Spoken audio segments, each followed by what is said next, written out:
Hi, and welcome to the next edition of Force Book Chat. Today we are discussing this book, The Lion of Naushera, The Life and Times of Brigadier Muhammad Usman. Brief disclaimer here. This book chat was recorded a few days back, but there was a technical glitch and I'm forced to record the introduction once again. So here I am. This book has been written by Ziya Salaam and Anand Mishra. Ziya Salaam is a career journalist and author of several books, the most recent of which was Being Muslim in Hindu India. It was both critically acclaimed as well as a bestseller. Anand Mishra is also a published poet, apart from being a career journalist. So the subject of this discussion is Brigadier Usman. He was not only the first Indian Army officer or amongst the early Indian Army officers who were killed in action in 1947-48. He was also the senior most. He was a brigadier when he was killed by a Pakistan shelling in the Naushera sector of Jammu region. Ironically, despite all these years and despite his heroic life and death, there has not been much of literature available on Brigadier Usman. So this is actually the first biographical sketch of Indian Army's senior officer to be killed in action. So for that alone, both Ziya and Anand deserve to be congratulated. So congratulations, both of you, for this wonderful book, and I would say timely.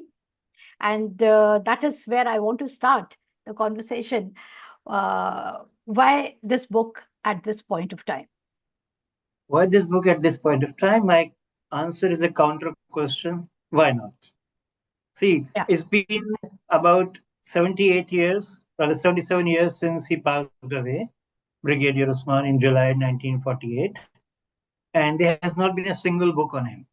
Mm-hmm. This is the first time anybody has attempted to do a book. And while we can take credit for being the first one to write about him in the form of a book, I do hope and pray that it inspires many more to do an even more detailed and even better job than this. But this is the first one, and the idea behind doing this book was to clear the debt of posterity towards him. Mm-hmm. If India is one today from Kashmir to Kerala, I think we owe a lot of credit to Brigadier Usman because he and the forces with him at that time, back in 1947-48, were responsible for ousting Pakistan and the tribals from there, from Naushera and Jhangar. And Mm-hmm. that is how he got this title of the Lion of Naushera. Right. Anand, how was this process of writing like? It's a two-author book. What was the division of labor like? None of you have written book with on military history in the past. So how was this process like? Ghazala, when the publishers approached us with this idea of Brigadier Usman, I should admit that I didn't know much about Brigadier Usman. I heard his name, I knew about the Battle of Naushera. I used to bracket him with Captain Abdul Hamid.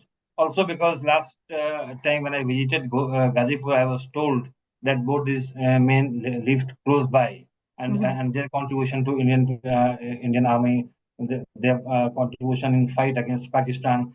What really struck me when I started searching about Brigadier Usman, his life, his contribution, that look, here is a man who in 1948, in the immediate aftermath of partition, when this Hindu-Muslim binary is at peak, Yes.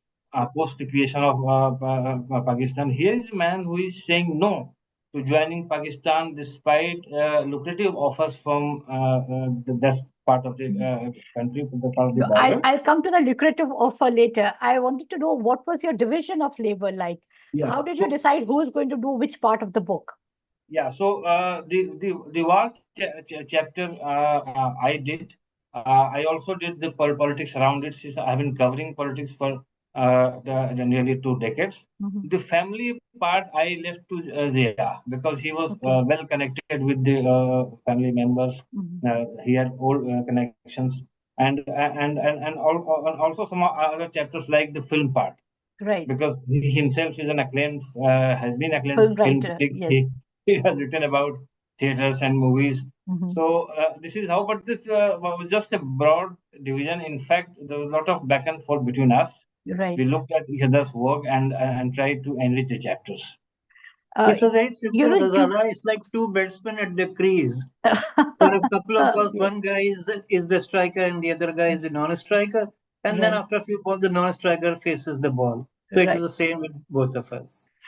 And as Anand was mentioning, that the military, the operations chapter you wrote, was it very difficult to write about military operations? Because given that you have not written a military history in the past, and military operation writing is a very specific kind of writing. You need specific sort of information. You've also put some sketches there in the book, showing the line of attack and the defenses and all that. How did all that work out? 100% right that when we're writing about it, and especially the Battle of Nowshera and Janga, it's a complex tapestry, one after another. There are Mhm. multiple battles there. So when I wrote the chapter, I also approached Major General K. Sindhu, who had, Yes, you've quoted. he saw the entire war chapter. In Okay, fact, the maps were contributed by him. right. So we owe a great deal of the war chapter to Mhm. him in that respect. So we have put together all the facts, but the chapter was comprehensively seen by Mr. Sindhu. Okay. And tell me, Zia, it seemed like this is not just a biography of Brigadier Usman, but also the history of the Ansari clan.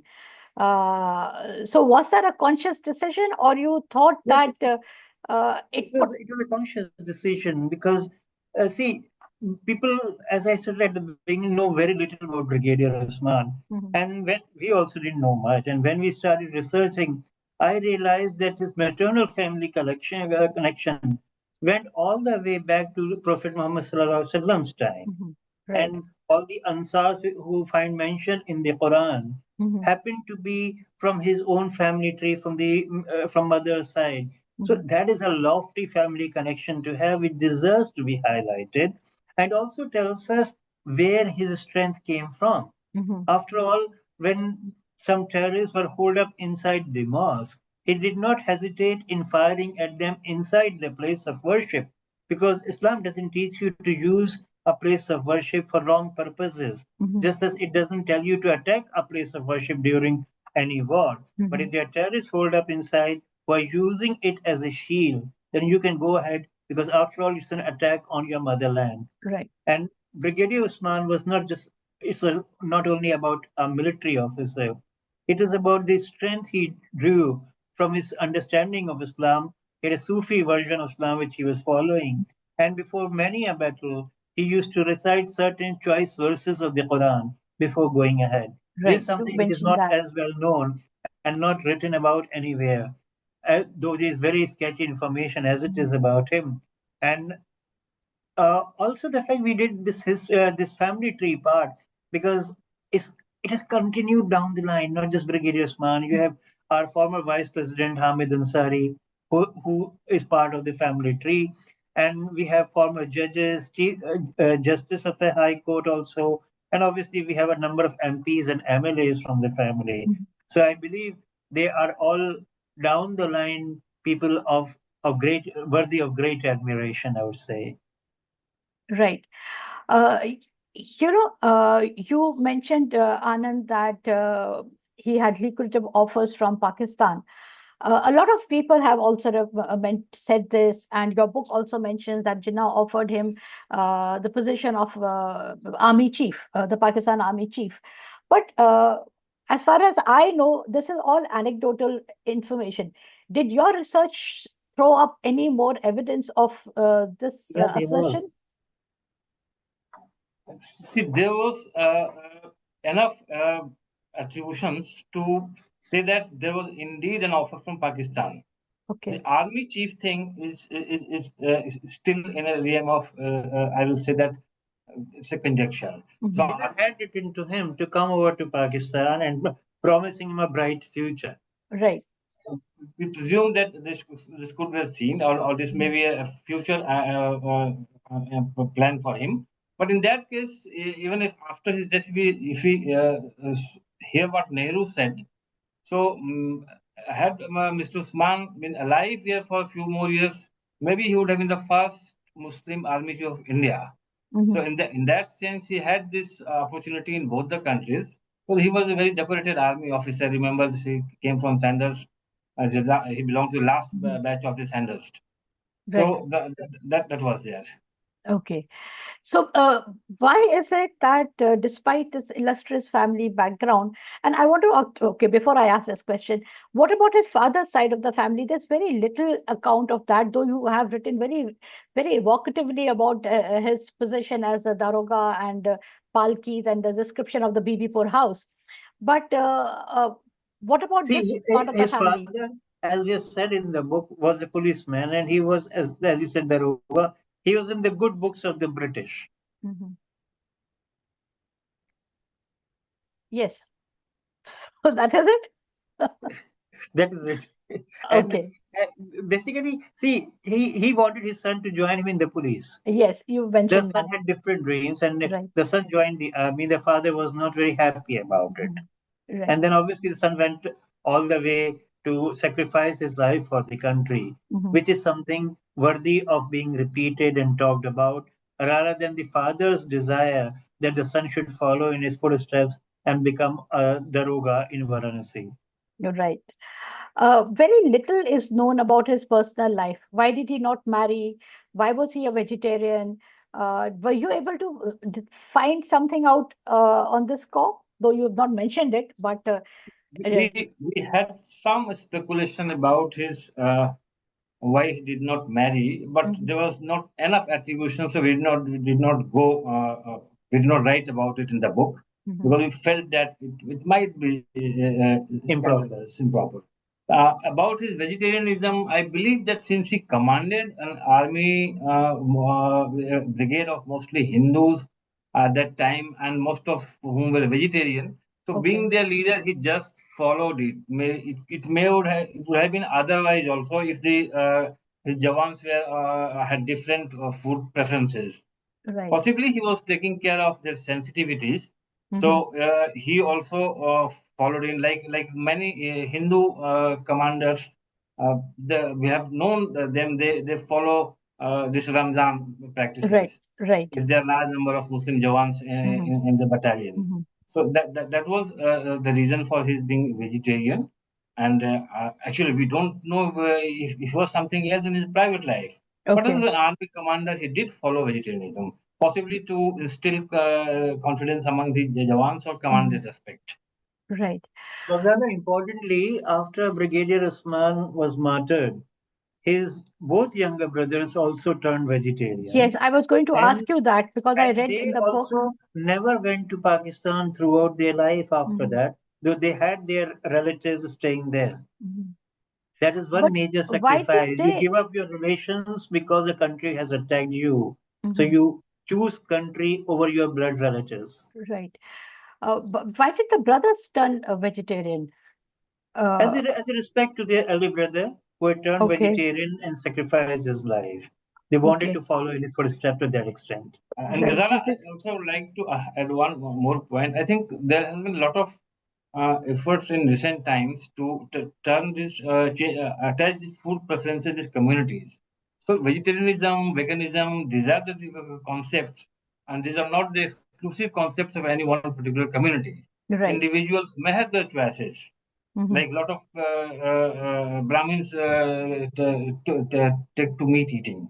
So Right, why not some Muslims can turn to vegetarianism? It's just a hmm, food preference. right, right. I have family members who are vegetarians. Okay. I don't know anybody who's a vegetarian, but I am a uh, non-vegetarian. okay. Okay. Now I just want to come to a slightly a contentious part which occurred to me while reading this book, and that is that Indian Army has has a tradition of honoring its brave. And one of the ways of honoring the braves are when, you have these army welfare housing, AWHO, the Army Welfare Housing Organization. So when they build housing complexes in different cities, they are named after different martyrs. So you have Som Vihar named after Somdat. You have Arun Vihar named after Lieutenant Arun Khetrapal, and so on.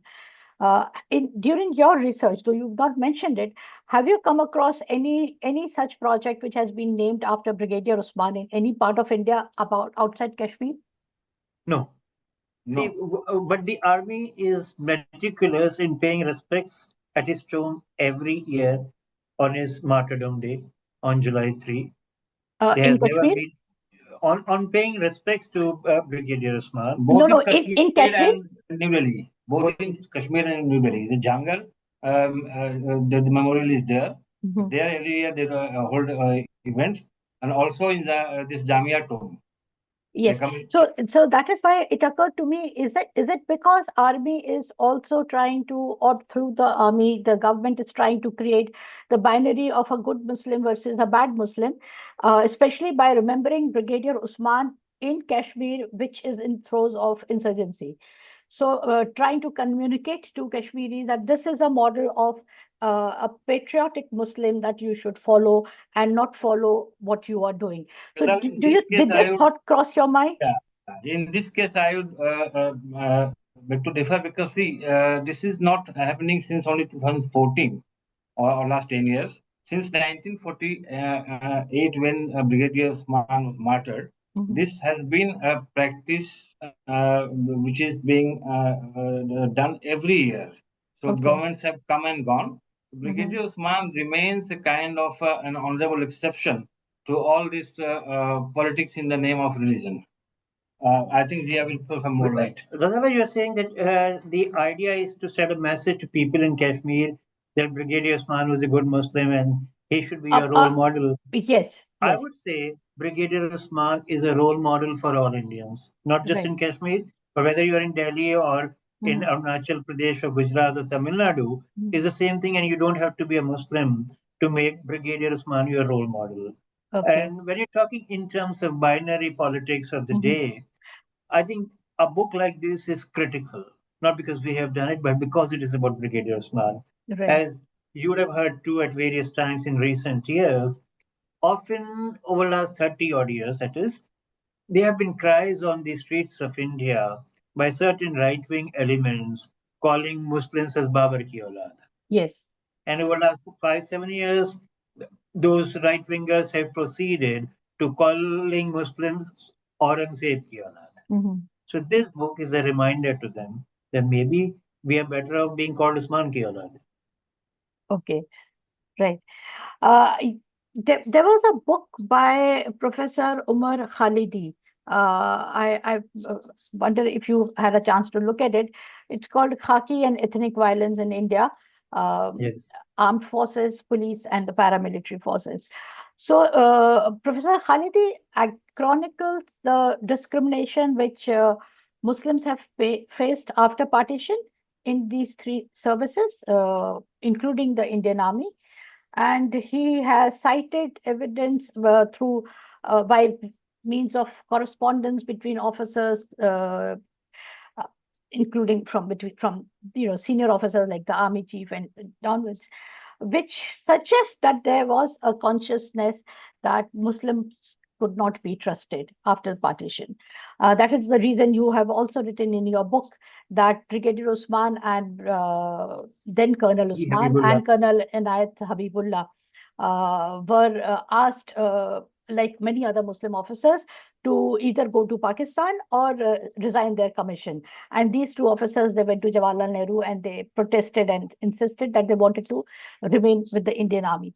So, given this history of distrust, uh, do you think there is a lesson in this uh, for us in the present times, for the uh, for Muslims who are still a little reticent Hello. about joining the armed forces, and there is there is allegation that apart from politicization of the armed forces, there is also uh, communalization, elements of communalization within the armed forces. So, do you think there is a message for them? Yeah. You talked in terms of communalization of the forces in recent years, but during our research, we found that is more than an element of communalization at a time of partition, which was probably unavoidable given the Circumstance. mayhem, communal mayhem at that time and the loss of life at that time. But the fact that Brigadier Usman opted for India and Habibullah Sahib also opted for India, and they met Nehru, and exceptions were made, and they were Brigadier Usman was also posted in the at a sensitive place like Kashmir, meant that there was a vote of trust, not just in him but also among Muslims at that time. So that was the vote of trust which has continued to this day. Yes, there were wrong elements, there are bad elements, but the important thing is to look at the larger picture. Brigadier Usman, he fought Pakistan. He basically ousted the Pakistani forces with his troops in Jhangar and Naushera. He sacrificed his life for the country, and the army to this day always respects that action of his and calls him a martyr. And he was given Mahavir Chakra as well. Right. So I would say that yes, I won't deny that communalization in recent years or in the past, but there are people who are able to overcome those challenges. And they are the people who are regarded as heroes. Brigadier Right. Usman was certainly one of them. Right. What was the biggest difficulty you faced when you started the research work? Considering this is the first book on Brigadier Osman, you didn't have anything to refer to. Your research was all Absolutely ground up. nothing to refer to. Basically, we started off thinking, okay, we'll get to speak to some from his family members. We started from scratch. We Right. realized his parents had predeceased him, and he also was single, so he didn't leave behind any wife or children or any such thing. So we started searching for his extended family members, and that is how we got to know about Brigadier Ghufran and his other brother, who was a journalist, Subhan, who worked with Times of India and UNI, etc. So we got some information from their family. But again, Brigadier Ghufran had also passed away in 1980 and Subhan in 1984. So much before this project started. So finally, we got hold of some family members who are based in the UK or and in the US. We But how spoke did to you them, even and get to know that there was Brigadier Gufran and he had brother called Muhammad Usman? How did I think Muhammad Subhan? the first step was our former Vice President Hamid Ansari. You knew that Final he was entire related? when Yeah, You that knew? we knew. Okay. That we knew. We Okay. went to his house, and then Hamid Ansari Sahib told us about the vegetarian part of Brigadier Usman's life, though he also expressed doubts. He said, I'm not too sure if one could be a vegetarian in the forces and that also in Kashmir. But he said that is something he has heard. And he said, Brigadier Usman used to call my father as Mamu. Okay. And that is how the family tree started falling into place. Hamid Saab shared the family tree with us. It was in Right. Urdu, so we didn't share, couldn't use it in the book as such. And then we got to know about other family members. Particularly, we spoke to Afzal Saab, who is an MP now, Afzal Ansari. Yes. And we also got to know other family members. Particularly, we spoke to Seema Maheshwari, Seema Ghufran Maheshwari, based in the US. She's Ghufran's daughter. She told us a lot about Brigadier Usman. She said, though we didn't meet him, but we have very fond memories and anecdotes from the family, how we used to celebrate our birthday every time, and there would be something in Delhi at any given time. So all those things, one by one, things started falling into place. I spoke to Sayyida Hamid also, who Yes, you happens to quoted be him. the sister of Brigadier Ghufran's wife, Bilqis. Right. So she shared something, and then we spoke to Yusuf Ahmed Ansari, and then military people.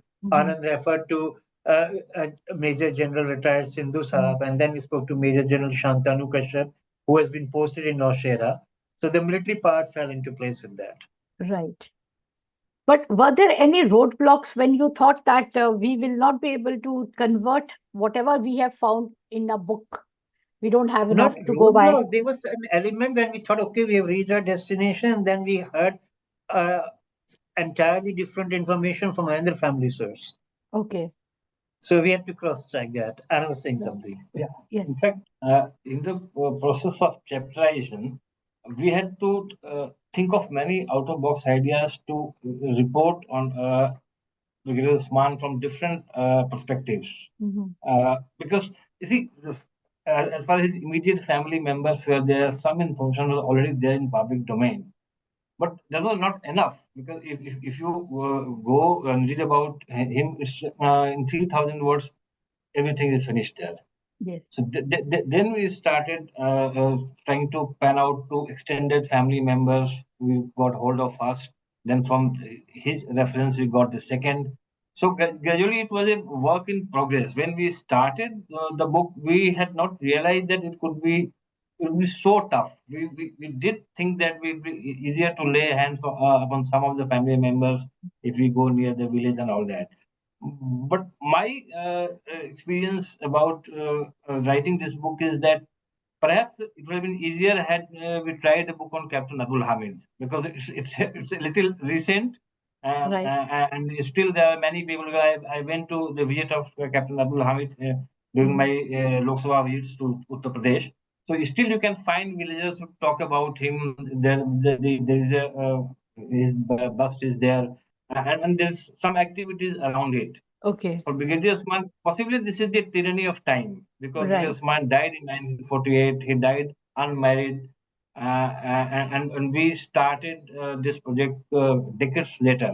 So it Right. was a bigger challenge. I believe that if we do some other book in future about some other Muslim hero, it might be a little easier if the person has survived post independence or 2 or 3 decades. Well, rather, in the challenge which we faced, we Mhm. also got the answer why films were announced on Brigadier Usman but never made.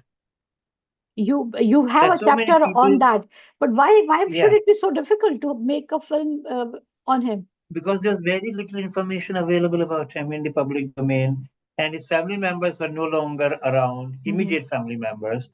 We relied on the extended family members, and then our Hindi cinema in particular relies on the romantic angle. They do not Right. make an out and out war film or military film. So Mhm. they could not find that military angle in Brigadier Usman's life. So as a result, when one film was announced in 1987 with Vinod Khanna and Sri Devi walked out of the film after shooting for a few days when she realized her role was not really very good in the film and not a long or important role. Mhm. And then other films have been announced in recent times, particularly by Sanjay Khan and another film by Vikas Behal, but no film has progressed so far. And now there are people who are saying, okay, we are working on a book on Brigadier Usman. We are getting to know about from 3, 4 different Mhm. individuals. But that is the same thing one heard from the producers and directors when they had announced the film. Has anybody approached you to do some kind of a script or a preliminary scripting for a possible I film? guess early days. Okay. Anand mentioned Abdul Hamid.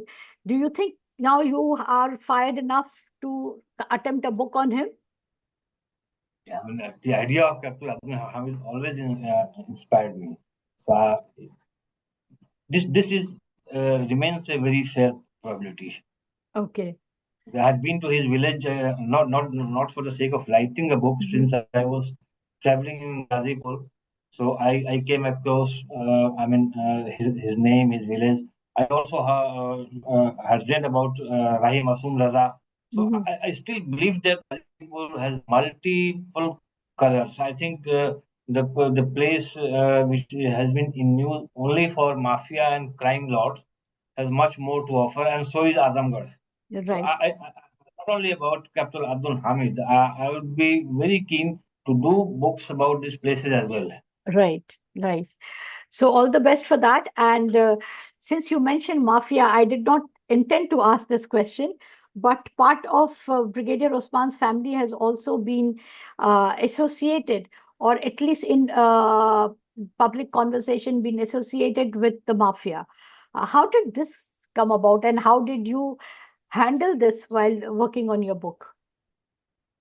We did write about it, but since this book was about Brigadier Usman and kind of biographical in nature, Mhm. those chapters did not merit so much attention. Right. So, but we did mention about these families. Yes, I've seen in the chapter where you chronicle the Ansari family. Uh, so, Yes. but how did one part of the family veer so away from what the other part was doing?